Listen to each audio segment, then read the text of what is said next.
Taureau, bonjour et bienvenue sur ma chaîne pour votre lecture intuitive sentimentale. J'espère que vous allez bien. Pour ce mois-ci, j'ai essayé d'axer ma lecture sur la vie de couple et plus particulièrement comment faire durer son couple sur le long terme. Alors pour vous, pour ce mois de mars, les taureaux, votre point de départ, c'est la carte du soleil. Alors le soleil, ça symbolise vraiment le monde des émotions, c'est le cœur, mais le cœur en tant qu'organe, le cœur en tant que sentiment amoureux. Et ici, j'ai la sensation que par rapport à votre situation, vous avez besoin de mettre quelque chose en lumière. Alors peut-être les raisons, les causes sont un aveuglement par rapport à quelque chose, une naïveté ou une trop grande innocence, mais quoi qu'il en soit, le soleil ici, ça symbolise vraiment la lumière et vous avez besoin de cette lumière pour éclairer, pour révéler, je dirais même pour clarifier un contexte et pour vous permettre de voir mieux les choses. Parce que le soleil, c'est vraiment la partie consciente de l'esprit et il permet de chasser les choses obscures en fait de votre inconscient. Et je pense que là, vous avez besoin de vivre, d'être entouré, d'habiter dans un monde clair. Et un monde clair, ça symbolise la franchise, la simplicité et le fait d'être vrai. Hein, c'est être franc avec ses sentiments, c'est vraiment être dans un environnement de paix. Et je pense que là, voilà, vous avez besoin de clarifier tout ça. Parce qu'au final, quel est l'intérêt de devoir vivre dans le malheur, dans la déception ou dans la tristesse ou des apparences de joie, hein, c'est quelque chose qui n'est pas véritable. Et là, vous avez peut-être besoin de retrouver de la franchise et surtout de la franchise avec vous-même. Alors c'est pour ça que votre atout majeur, ça va être la tour. Alors c'est vrai que la tour, c'est assez terrible parce que, vous voyez, on voit une tour qui s'effondre, qui s'écroule. Mais ici, je pense que ce n'est pas une fatalité, mais au contraire, c'est quelque chose qui va être salutaire et qui va vous libérer. Parce que la tour, si on la détruit, justement, c'est pour pouvoir mieux la reconstruire et la reconstruire avec vraiment les outils et les éléments dont vous avez besoin. C'est aussi la notion du phénix qui renaît de ses cendres ou alors la forêt qui repousse après un incendie. Il n'y a vraiment rien de fatal ici, hein. Mais vous avez besoin, et d'ailleurs c'est votre atout, c'est nécessaire, vous avez besoin de déconstruire pour reconstruire. Il faut voir ça comme un défi. Alors j'irai pas jusqu'à dire un ultimatum, mais c'est un défi, il y a quelque chose qui doit changer et vite. La tour, c'est quand même, d'un point de vue symbolique, c'est une structure intérieure et extérieure qui sert en fait à se protéger. Alors si vous ne vous sentez plus bien à l'intérieur de cette tour, si vous ne sentez plus protégé, eh bien il va falloir reconstruire quelque chose qui va répondre à vos besoins. C'est pour ça qu'il va falloir mettre un peu un coup de pied dans la fourmilière, accepter le fait de détruire quelque chose, de détruire un état passé qui ne permet plus votre cheminement pour réussir à vous élever ou à atteindre votre objectif. Alors oui, c'est peut-être une explosion catastrophique, vous allez peut-être ébranler un petit peu les fondations de votre vie, mais c'est vraiment pour pouvoir reconstruire là où vous en avez vraiment envie. Et je pense, oui, que c'est vraiment une nécessité parce qu'en obstacle, vous avez la carte du char.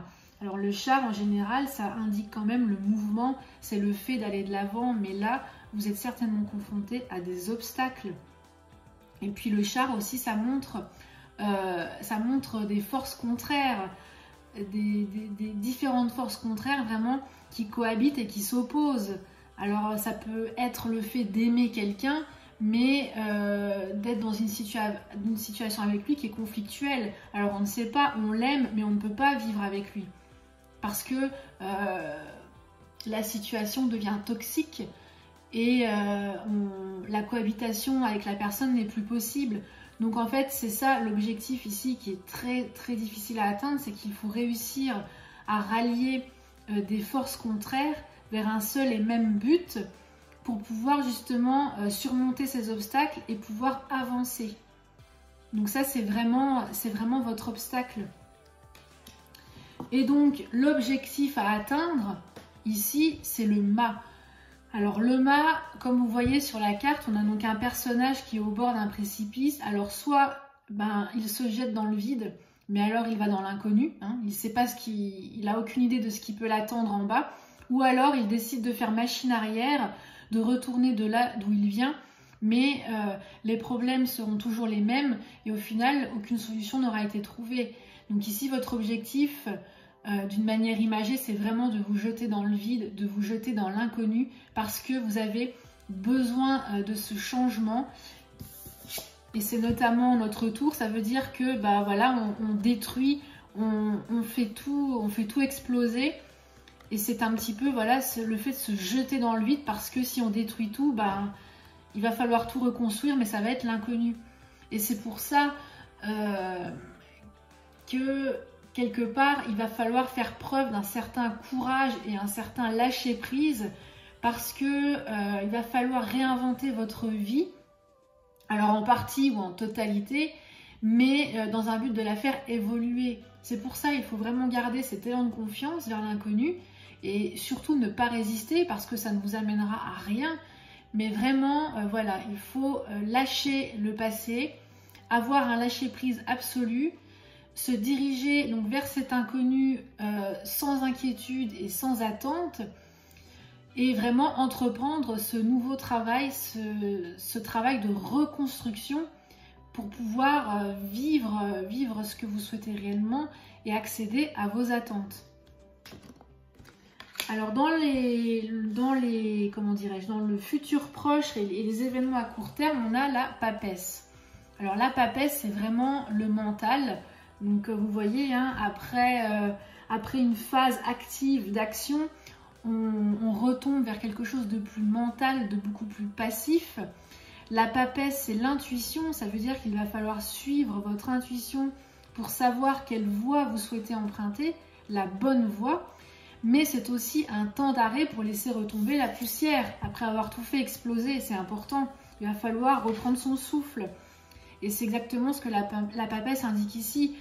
Il va donc falloir faire confiance au destin sans attendre ou sans avoir de preuve du résultat futur.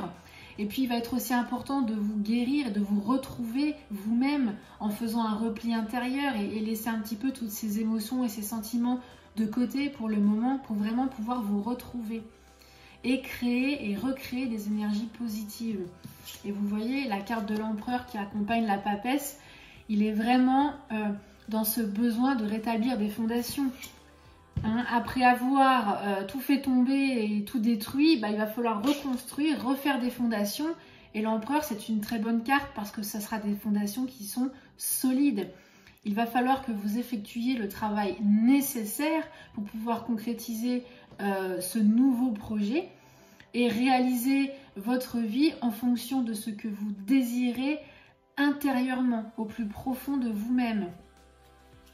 Mais quoi qu'il en soit, le fait de détruire pour reconstruire, ça ne veut pas forcément dire devoir se séparer de quelqu'un, ça veut peut-être dire détruire la relation pour la recommencer d'une autre manière, complètement différente et prendre une orientation complètement à l'opposé, n'est-ce pas?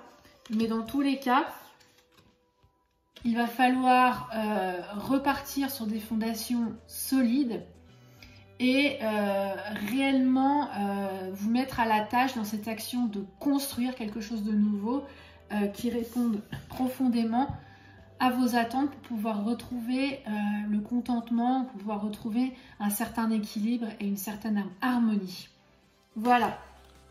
Mais écoutez, j'espère que cette lecture vous aura permis d'y voir un peu plus clair par rapport à votre situation personnelle. Pour ma part, je vous retrouve au mois d'avril pour une nouvelle lecture générale intuitive. En attendant, je vous souhaite réellement le meilleur. Gardez toujours confiance en vous. Comme je dis, la roue tourne et les choses meilleures sont toujours là pour nous attendre et nous accueillir. Je vous dis donc à très bientôt et passez un excellent week-end. Voilà, ciao ciao!